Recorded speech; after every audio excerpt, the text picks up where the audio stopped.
مجھے ڈر لگتا ہے اللہ تبارک و تعالیٰ کے عذاب سے کہ یہ پوری عالم اسلام اس وقت جس بے غیرتی میں، بے حسی میں، بے حمیتی میں گرفتار پھنسا ہوا ہے، کہیں اللہ تعالیٰ کو ناراض کر کے یہ پورے عالم اسلام کے لیے تباہی کا پیش خیمہ نہ ہو۔ رمضان کا مہینہ مواسات کا مہینہ پیدا ہو، تم اپنے گلی چھوڑ اڑا رہے ہو، تم افطار کی دعوتیں کر رہے ہو، تم لوگوں کو کے لیے کھانے تیار کر رہے ہو، ہنسی اڑا رہے ہو، عیاشیاں کر رہے ہو، اور تمہارے بھائی، تمہاری بہنیں، تمہارے بچے، تمہاری اولاد ذبح ہو رہی ہے، تاریخ کے بدترین طریقے پر ذبح ہو رہی ہے۔ 30,000 سے زیادہ بچے، عورتیں، مرد بے گناہ شہید کیے جا چکے ہیں۔ تمہارے کانوں پر جوں نہیں رنگتی اور کہتے ہو ہم رمضان منا رہے ہیں، ہم رمضان کا استقبال کر رہے ہیں۔ رمضان کا استقبال دعوتوں سے ہوتا ہے، رمضان کا استقبال بڑے بڑے کھانے کا انتظام کرنے سے ہوتا ہے، رمضان کا استقبال اللہ کے حکم کی تعمیل سے ہوتا ہے۔ کیا کیا تم نے اس رمضان کے اندر اپنے فلسطینی بھائیوں بہنوں کے لیے؟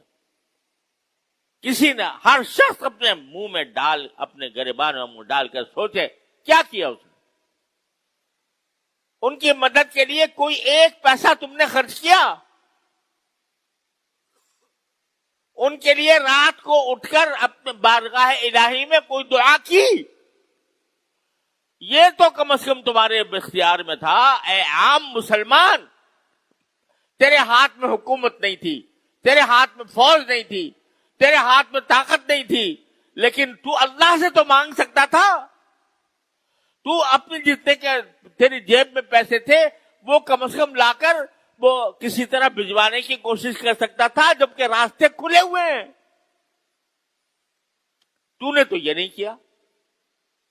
اور تیرے حکمران، انہوں نے تو اپنے گلے میں پہلے ہی غلامی کا پٹا ڈالا ہوا ہے۔ تو نے کبھی ان سے بھی یہ کہنے کی جرات نہ کی کہ ہم غلام رہنا نہیں چاہتے، اور ان کو متوجہ کرتے کہ تم یہ فلسطین کے بارے میں کیا کر رہے ہو۔ تو یہ بس یہ مزے اڑا لینا کہ بھئی رمضان کا مہینہ ہے، اس میں رحمتیں آ رہی ہیں، اس میں مغفرتیں آ رہی ہیں، اس میں افطار کرانے کا ثواب مل رہا ہے، اس میں فلاں کاموں کا ثواب مل رہا ہے۔ ارے ڈرو اس بات سے کہ کہیں اللہ تعالیٰ کا عذاب نہ آ جائے ہمارے اوپر، جس بے حسی اور بے غیرتی کا ہم اس رمضان کے اندر مظاہرہ کر رہے ہیں اپنے فلسطینی بھائیوں کے خلاف۔ تو میرے بھائیوں، حکمرانوں کا جو کام تھا وہ اپنی سیاستوں میں، اپنی کرسیوں میں، اپنے مسائل میں، وہ ان کا سارا سوچ فکر کا محور وہ اپنی سیاست ہے۔ ان کو پتہ نہیں، پتہ ہونے کے باوجود جوں نہیں رینگ رہی ان کے اوپر۔ تو آخر عوام ہی ہوتے تھے جو اپنی حکومتوں کو آمادہ کرتے ہیں، عوام ہی کھڑے ہوتے ہیں، اپنی حکومتوں سے مطالبہ کرتے ہیں کہ بھئی تم یہ کام کیوں نہیں کرتے؟ ذرا مہنگائی ہو جائے تو لوگ سڑکوں پہ آ جاتے ہیں، احتجاج کرتے ہیں، نعرے لگاتے ہیں، اور اتنا بڑا ظلم ہو رہا ہے۔ مسجد اقصی پکار رہی ہے کہ ہے کون میرا رکھوالا، اور ہمارے کانوں پر جوں نہیں رنگتی۔ ہم یہ بات اپنے حکمرانوں تک نہیں پہنچا رہے۔ ڈر لگتا ہے اللہ تعالیٰ کی عذاب سے۔ تو میرے بھائیوں، اس کا شعور پیدا کرو، اس فریضے کا شعور پیدا کرو غلامی کا جوا اپنے گردن سے اتارنے کا شعور پیدا کرو، اللہ تعالیٰ سے رجوع کرو، اللہ تعالیٰ سے مانگو.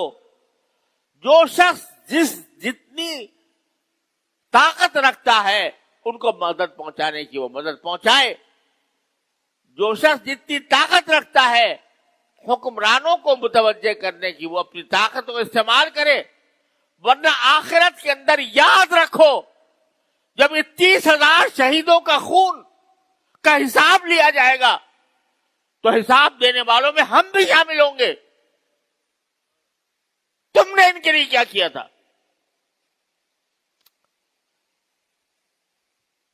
اتنا نہیں ہو سکتا تم سے کہ تم ایک دن کی آمدنی کا 1 روپیہ تم ان کے واسطے مخصوص کر دو اور اپنی آمدنی میں سے کچھ حصہ اپنے مظلوم بہن بھائیوں کے لیے پہنچانے کا انتظام کرو. یہ بھی اگر نہیں ہو سکتا، اگر یہ بھی نہیں ہو سکتا تو مسلمان کا لعنت چھوڑ دو اپنے آپ کو. اگر اتنی غیرت تمہارے اندر موجود نہیں ہے تو یہ اللہ تبارک و تعالیٰ کے کرم کا مہینہ ہے. اگر اب تک غلطی کوتاہی ہوئی ہے معافی مانگے، توبہ کرے اللہ تبارک و تعالیٰ کی بارگاہ میں اور آئندہ کے لیے عزم کرے ان باتوں کا جو میں کہہ رہا ہوں. اللہ تعالیٰ اپنے فضل و کرم سے رحمت سے ہم سب کو صحیح فہم عطا فرمائے اور اس کے مطابق صحیح طریقے کے مطابق عمل کی توفیق عطا فرمائے. وآخر دعوانا